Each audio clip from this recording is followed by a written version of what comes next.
গরম ভাতের সাথে যদি বন্ধুরা এরকম একটা পাট শাক রেসিপি থাকে, তখন আপনার আর কোনো কিছু লাগবে না, শুধুমাত্র এরকম পাট শাক দিয়ে আপনার এক থালা ভাত খানা শেষ হয়ে যাবে। বন্ধুরা, আশা করি আপনাদের কাছে ভালো লাগবে। আমার কাছেই থাকুন, আমার সাথেই থাকুন, লাইক দিয়ে আমার সাথে ভিডিওটা কন্টিনিউ করার অনুরোধ রইল। মূল রেসিপিতে আমি চলে যাচ্ছি। বিসমিল্লাহির রহমানির রহিম। আসসালামু আলাইকুম। কেমন আছেন বন্ধুরা? আশা করি যে যেখানে আছেন সবাই অনেক অনেক ভালো আছেন। আলহামদুলিল্লাহ, আমিও আমার পরিবার নিয়ে ভালো আছি। আজকে নিয়ে আসলাম মসুরের ডাল দিয়ে পাট শাক রেসিপি। আশা করি রেসিপিটা আপনাদের কাছে ভীষণ ভীষণ ভালো লাগবে। মসুরের ডাল দিয়ে পাট শাক রান্নাটা কিন্তু খেতে দুর্দান্ত লাগে। পাট শাক কিন্তু শরীরের জন্য ভীষণ ভীষণ একটা উপকারী সবজি। পাট শাক এভাবে যদি রান্না করেন, আঙুল চেটে পুটে খাবে বাসার সবাই। যারা পছন্দ করে না তারাও কিন্তু এভাবে চেটে পুটে খেয়ে নেবে। বন্ধুরা, দুর্দান্ত স্বাদের এই রেসিপিটা দেখতে চাইলে আমার পুরো ভিডিও জুড়ে থাকবেন। একটা লাইক দিয়ে ভিডিওটা কন্টিনিউ করার অনুরোধ রইল। পাট শাক আর মসুরের ডাল দিয়ে রেসিপিটা আপনাদের সাথে শেয়ার করব। এই পর্যায়ে আমি রান্নার প্রসেসে চলে যাচ্ছি। মসুর ডাল দিয়ে সুন্দর, এখানে আমি আমার হাতে 2 মুঠ মসুর ডাল নিয়েছি, হাফ বাটি মতো। আপনারা যে কোনো ডাল দিয়ে রান্না করতে পারেন, আমি মসুর ডাল দিয়ে রান্না করব। এই পর্যায়ে ডালগুলোকে ধুয়ে নিব।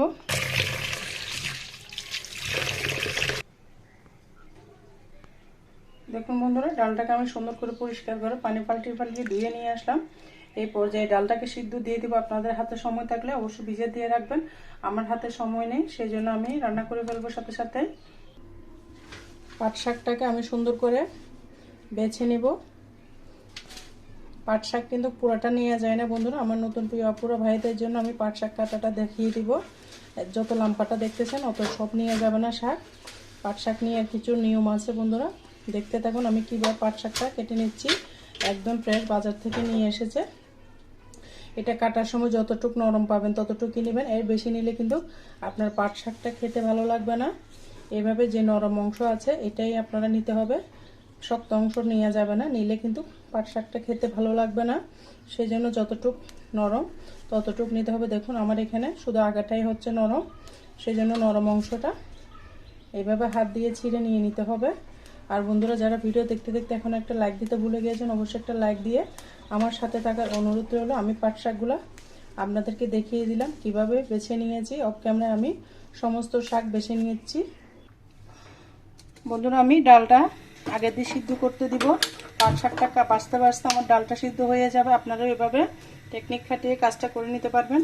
এখানে আমি দিয়ে দিয়েছি মসুরের ডাল, ধুয়ে রাখা মসুরের ডাল দিয়ে দিয়েছি। তারপর দিয়ে দিয়েছি কাঁচামরিচ,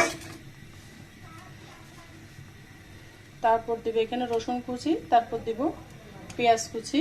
শাকের মধ্যে তেমন কিন্তু মশলা লাগে না বন্ধুরা, অল্প অল্প মশলা দিলে হয়ে যায়। আর আজকে আমি শাকটা রান্না করব সম্পূর্ণ কাঁচামরিচ দিয়ে। এখানে আমি কোনো লাল মরিচ ব্যবহার করব না। অল্প একটু মশলা দিয়ে কিন্তু শাক রান্নাটা হয়ে যায়। অল্প একটু হলুদ দিলাম আর পানি। আমি লবণটা এখন দিব না বন্ধুরা, লবণটা দিলে হয়তো ডালটা সিদ্ধ হতে চাইবে না, সেই জন্য আমি লবণটা পরে দিব।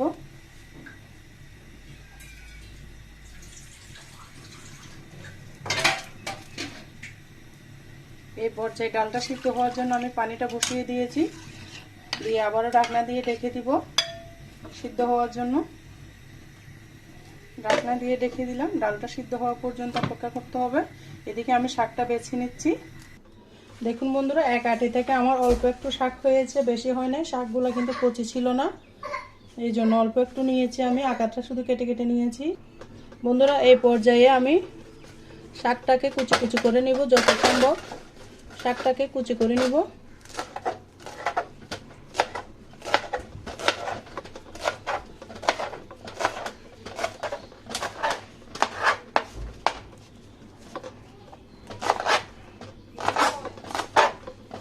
শাকগুলো যত কুচি করে কাটবেন খেতে কিন্তু তত বেশি ভালো লাগবে। যত সম্ভব শাকটাকে কুচি কুচি করে কাটার চেষ্টা করবেন। আর বন্ধুরা, এখনো পর্যন্ত যারা একটা লাইক দিতে ভুলে গিয়েছেন, অবশ্যই একটা লাইক দিয়ে আমার সাথে থাকার অনুরোধ রইল। আর আমার চ্যানেলে যারা নতুন এসেছেন, অবশ্যই চ্যানেলটিকে সাবস্ক্রাইব করে রাখবেন, যেন আমি ভিডিও দেওয়ার সাথে সাথে নোটিফিকেশনটা আপনাদের মাঝে পৌঁছে যায়। আর আমার পুরাতন বন্ধুদের জন্য তো অনেক অনেক ভালোবাসা, তারা পাশে ছিল বলে আজকে এত দূর এসেছি। তাদের জন্য অনেক দোয়া ভালোবাসা রইল। দেখুন বন্ধুরা, শাকটাকে আমি কুচি কুচি করে কেটে নিয়েছি। যত সম্ভব শাকটা কুচি কুচি করে কেটে নেওয়ার চেষ্টা করবেন। এই পর্যায়ে ডালটা আমার সিদ্ধ হয়েছে কিনা দেখতে হবে। আমি ঢাকনা দিয়ে ঢেকে রেখেছি।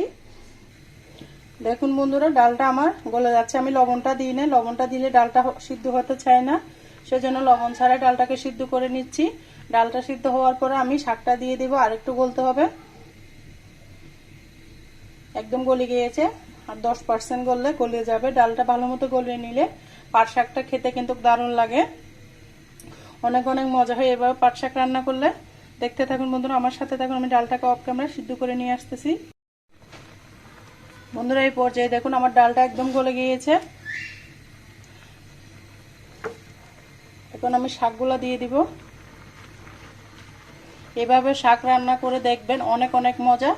মাছ মাংস কষা সব একদিকে রেখে দিবেন, শুধু এই মাত্র শুধু পাট শাক দিয়ে আপনারা ভাতটা খেয়ে নেবেন। অন্য কোনো পদ লাগবে না বন্ধুরা, শুধুমাত্র শাক দিয়ে কিন্তু আপনার তৃপ্তি করে ভাত খাওয়া হয়ে যাবে। আর আমরা হলাম মাছে ভাতে বাঙালি, শাক সবজি কিন্তু আমাদের অনেক অনেক প্রিয়। আমরা যতই মাংস খাই না কেন, যতই মাছ খাই না কেন, শাক সবজি কিন্তু আমাদের প্রিয় একটা সবজি। আর পাট শাক তো দেহের হাড় শক্ত করে।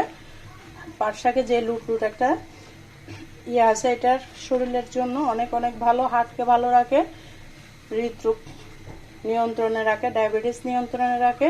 অনেক অনেক উপকার আছে পাট শাকের মধ্যে। এই পর্যায়ে আমি শাকটাকে ঢাকনা দিয়ে ঢেকে দিব সিদ্ধ হওয়ার জন্য।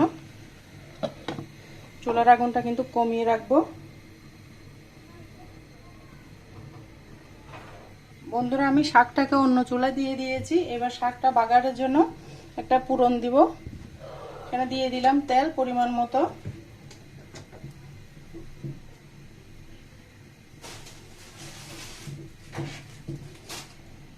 এইভাবে বাগার দিয়ে শাক রান্না করলে কিন্তু খেতে দুর্দান্ত লাগে। দিয়ে দিলাম পেঁয়াজ আর রসুন।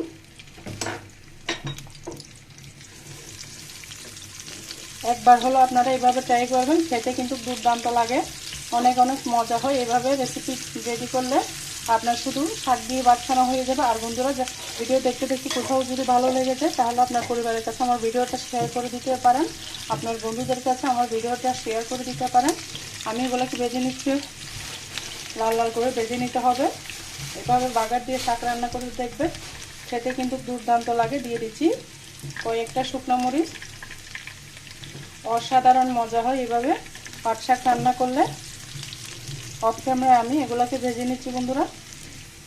দেখুন বন্ধুরা, একদম লাল লাল করে আমি ভেজে নিয়েছি। এভাবে লাল লাল করে ভেজে নেবেন, তাহলে ফ্লেভারে আপনি ভাত খেয়ে নিতে পারবেন। এই পর্যায়ে লাল লাল বেরেস্তাগুলো আমি শাকের মধ্যে দিয়ে দিলাম। এভাবে রান্না করে দেখবেন, খেতে কিন্তু দুর্দান্ত লাগবে। এখনো কিন্তু আমি এখানে লবণ দিই নাই, লবণটা অ্যাড করে দিব।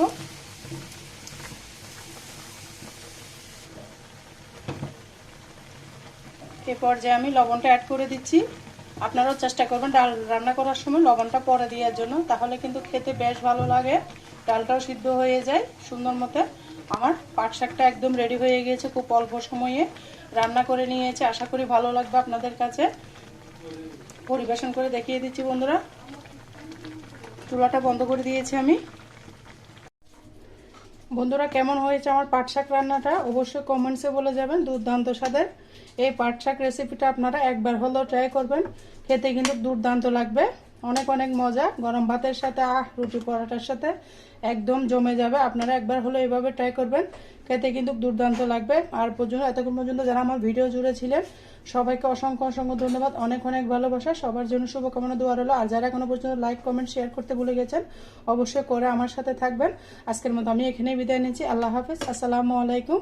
সবাই ভালো থাকবেন, সুস্থ থাকবেন। আমার জন্য, আমার পরিবারের জন্য দোয়া করবেন। আসসালামু আলাইকুম।